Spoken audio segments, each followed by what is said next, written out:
साथियों नमस्कार। भारत सरकार के एक सर्वे के हिसाब से जो भी लोग ज़मीन खरीद पाते हैं तो उनमें से 5% लोग ही केवल ऐसे हैं जो दोबारा ज़मीन खरीद पाते हैं। इसका मतलब ये है कि 95% लोग ऐसे हैं जो अपने जीवन काल में केवल एक बार ही ज़मीन खरीद पाते हैं। ऐसे में भी यदि उनके साथ कोई धोखाधड़ी हो जाती है तो सोचिए वो जीवन में दोबारा ज़मीन नहीं खरीद पाते हैं और सिवाय अफसोस के कुछ नहीं कर पाते हैं। हर इंसान का एक सपना होता है कि उसका जीवन में एक अपना प्लाट हो, अपना मकान हो, अपना घर हो। सबका ये सपना है कि एक छोटा सा घर हो अपना। तो आपका एक छोटा सा घर हो और वो भी पूरी तरीके से सुरक्षित रहे, इसके लिए हमें कुछ बातों का ध्यान रखना है। अगर आप इन बातों का ध्यान रखोगे तो आपका घर सुरक्षित होगा। आमतौर पे क्या होता है कि लोग जब ज़मीन खरीदने को होते हैं तो वो इस ज़मीन खरीदने के बारे में कुछ लोगों को तो बताते हैं लेकिन ज़्यादा जानकारी नहीं कर पाते हैं, क्योंकि वो पहली बार ज़मीन खरीद, जैसा कि मैंने आपको बताया कि 95% लोग अपने जीवन काल में सिर्फ एक बार ही ज़मीन खरीदते हैं। तो उनके पास ज़मीन खरीदने के मामले में कोई बहुत बड़ा अनुभव नहीं होता है और इस अनुभव की कमी के चलते वो कई बार धोखाधड़ी का शिकार हो जाते हैं। कुछ सामान्य चीज़ें तो सभी लोगों के साथ घटित हो जाती हैं, जैसे कि वो जब ज़मीन खरीदने जाते हैं तो ये नहीं देख पाते हैं कि वहाँ ज़मीन के सामने रोड है कि नहीं, और रोड है तो कितनी रोड है, क्या वो पर्याप्त रोड है, 20 फुट की कम से कम रोड है या नहीं है, क्या वहाँ पे बिजली का खंभा है, अगर वो वहाँ पे प्लाट खरीद रहे हैं तो लाइट कैसे मिलेगी, कहाँ से मिलेगी, क्या पानी निकास के लिए नालियाँ हैं या नहीं है।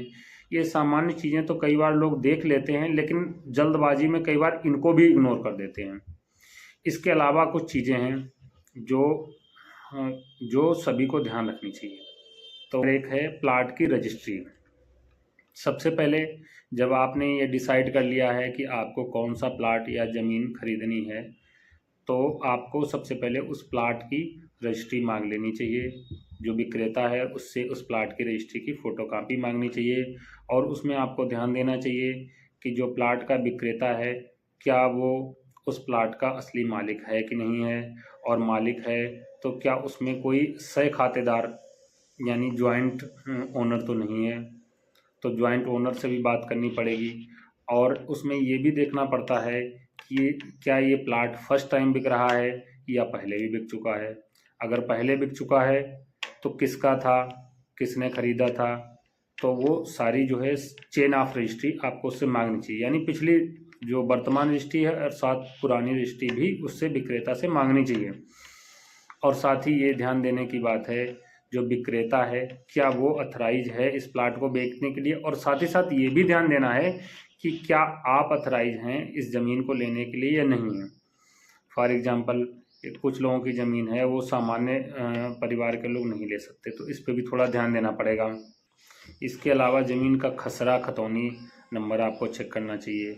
खसरा खतौनी नंबर लेके आप भूलेख पे डाल के उसको चेक कर सकते हैं ये ज़मीन कैसी है, ज़मीन कृषि योग्य है, आवासीय है या कमर्शियल है।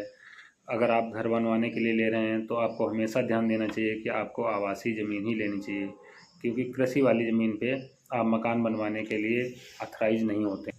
नंबर 3 पे आता है आपको चेक करना चाहिए ईसी सर्टिफिकेट। इसमें 12-15 साल का रिकॉर्ड होता है कि ज़मीन पे कोई कर्ज या मुकदमा तो नहीं है। इसके अलावा आपको लैंड यूज सर्टिफिकेट भी चेक करना चाहिए। लैंड यूज सर्टिफिकेट ये होता है, उससे ये पता चलेगा आपको कि ये ज़मीन किस काम के लिए यूज की जा सकती है। ये ज़मीन कृषि के लिए है या ग्रीन जोन है या फॉरेस्ट है या कोई सरकारी भूमि तो नहीं है। कई बार ऐसा होता है आप गैर आवासीय भूमि पे अपना आवास बना लेते हैं और उसके बाद कुछ सालों बाद आपको दिक्कतों का सामना करना पड़ता है। तो आप इसके लिए लैंड यूज सर्टिफिकेट आपको निकलवाना चाहिए और उससे चेक करें कि ज़मीन किस योग्य है। साथ ही साथ आपको उसकी स्टैंप ड्यूटी रजिस्ट्री भी चेक करनी चाहिए कि ये ज़मीन पहले जिस जो विक्रेता है उसने जो खरीदी है इस पर पर्याप्त स्टैंप ड्यूटी पे की है या नहीं पे की है। अगर पर्याप्त स्टैंप ड्यूटी पे किए बिना ज़मीन उसने ली है तो और इसके बाद आप इसको लेने जा रहे हैं तो आगे चल के आपको भी इसमें समस्या हो सकती है। और रजिस्ट्री करवाने के बाद आपको इसकी ई स्टैंप रसीद भी ज़रूर ले लेनी चाहिए, क्योंकि वो आपके भविष्य में बहुत ही काम आएगी।